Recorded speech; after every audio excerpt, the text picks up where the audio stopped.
At the time of writing, there are 2,738 inmates on death row in the United States. This number can change quite frequently, given that some prisoners, of course, might be executed, but others might have their sentence commuted. They might have their sentence overturned, or someone else might join them on death row. Right now, only 2% of people on death row are women. 42% of people are classified as white, 41% black, 13% Latino, 1.9% Asian, 1% Native American, and the rest is stated as unknown. You can be on death row for a long time. And believe it or not, the average time spent there from sentencing to the day in the execution chamber is 20 years. Let's now see what happens on that final day. 8 p.m. The inmate is taken from death row to another cell. This involves a drive from the prison to what one former official in a documentary called the Death House. That official said prior to leaving death row and getting in the van to come to the death house, the inmate will be searched really well. He said this wasn't only because a weapon might harm a guard, but mainly because they don't want the prisoner committing suicide. Another guard interviewed said he once took a route to the death house where they couldn't be ambushed. Tensions are high during these events. He also said the atmosphere in the van was solemn. We all knew where we were going and why. Nobody said a whole lot. Once the prisoner goes into the death house, he won't ever see the light of day again, unless some kind of appeal works for him.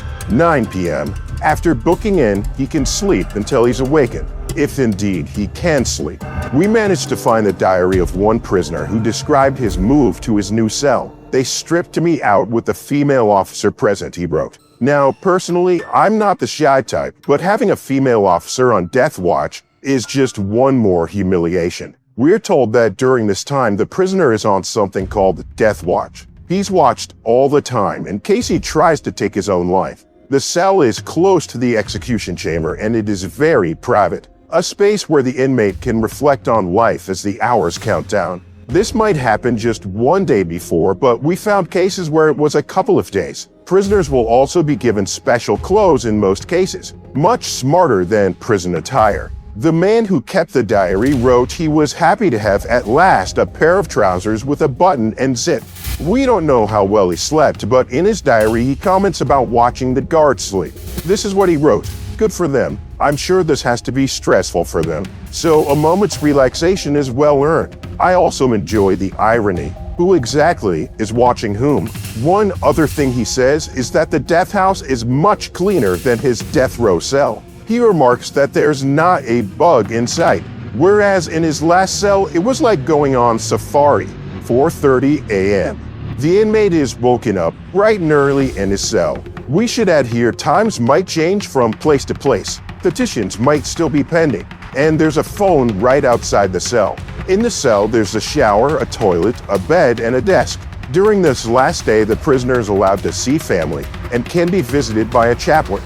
As for calling people, the inmate can write down a list of phone numbers he intends to call and give that to the guards. One guard interviewed said we would dial the number for him and then allow him to make his call. But after the prisoner has called the last person on his list, the only person he'll have to talk to is the chaplain.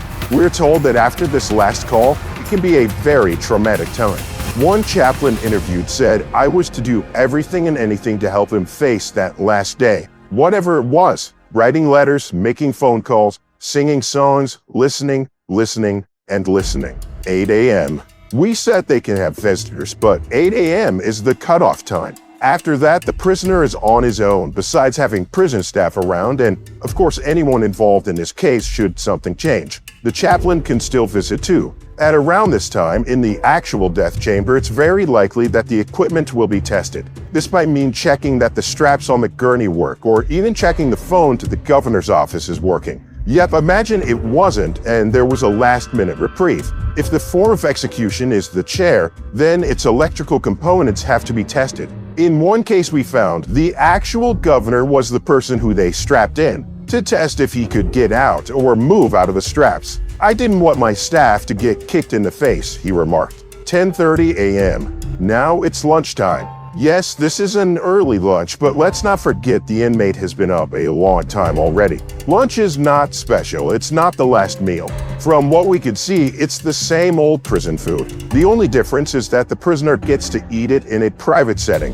The inmate we talked about before said what he got for lunch was orange juice and what he called a prison-issue donut. For quite a few hours now, the prisoner has a lot of time to think, and as you know, they have a desk and can write any number of letters, goodbyes, or just reflect on life. 3 p.m. If the inmate is to get the electric chair, he'll have his head shaved around this time. But this might also happen later in the day. He might still talk to a spiritual advisor, but food might also be on his mind right now.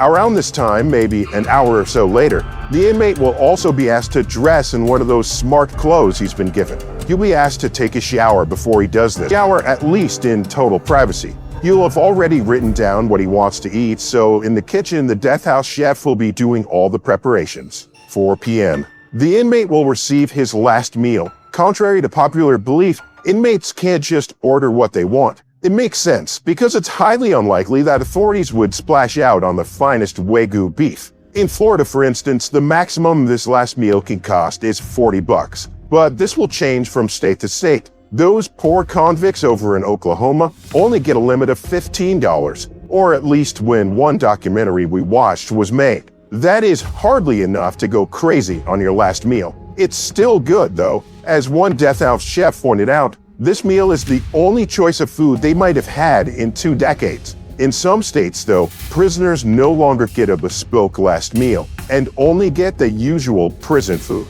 To give you an idea of what inmates might choose, we will list some last meals. Serial killer John Wayne Gacy had 12 fried shrimp, an entire bucket of KFC, some French fries, and a whole load of strawberries. The man behind the Oklahoma bombing, Timothy McVeigh, just opted for 2 pints of mint chocolate chip ice cream. A killer from Florida called Angel Nieves Diaz chose absolutely nothing. The terrible Ted Bundy did pretty much the opposite, ordering a steak cooked medium rare, eggs on the side, over easy, some hash browns, slices of toast, and some milk and juice. The infamous female serial killer Eileen Wuornos was good with just a cup of coffee, while a murderer called Stephen Woods must have been famished.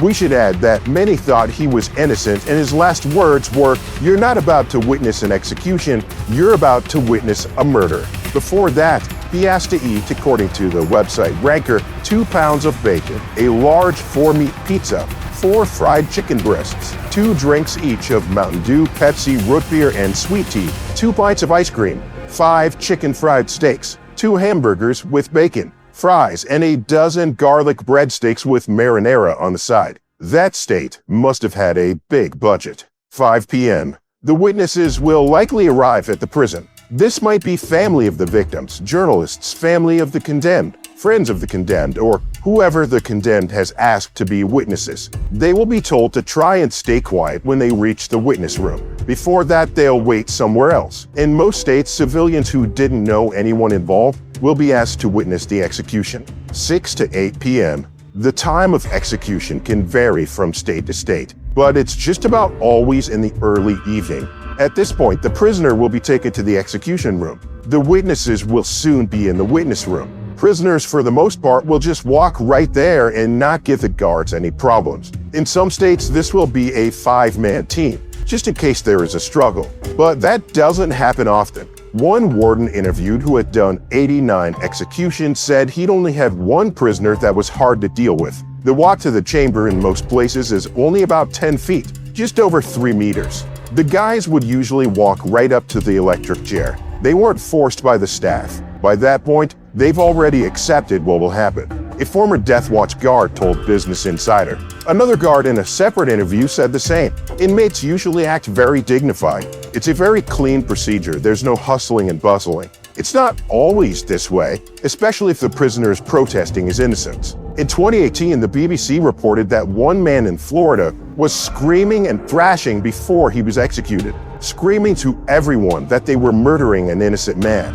One warden said the first thing that catches his eye is that gurney, which is the place he's going to die. If it is lethal injection, which it often is, the prisoner is told to sit on the gurney and then lay down. There will be a tie-down team, each responsible for a part of the prisoner's body. Doctors will usually not be at the execution because it's not in line with their code of ethics, so there will be a special team to administer the drugs. This is not always easy, as the veins tend to hide during this stressful time. Some of them had burnt veins from drugs, which would make the process longer and more painful, said one former warden. When the catheters are in place, the inmate will be secured again. There's about 15 minutes before the execution. Believe it or not, some inmates have got a stay, which means a call to stop the execution during these last minutes. If that doesn't happen, the witnesses are brought into the main room and the curtains are undrawn. Some inmates might make a final statement. It depends on the state, but some prisoners might be given a few minutes,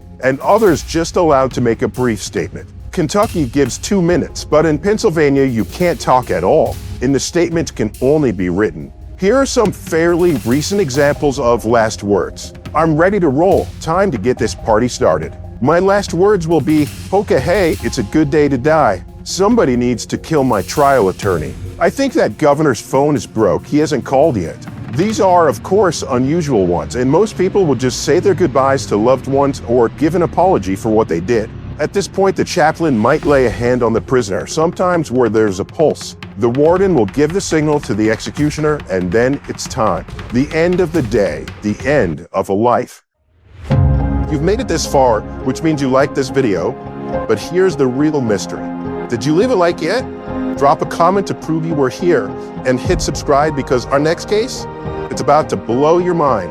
The truth is waiting, but only for those who join us in the journey.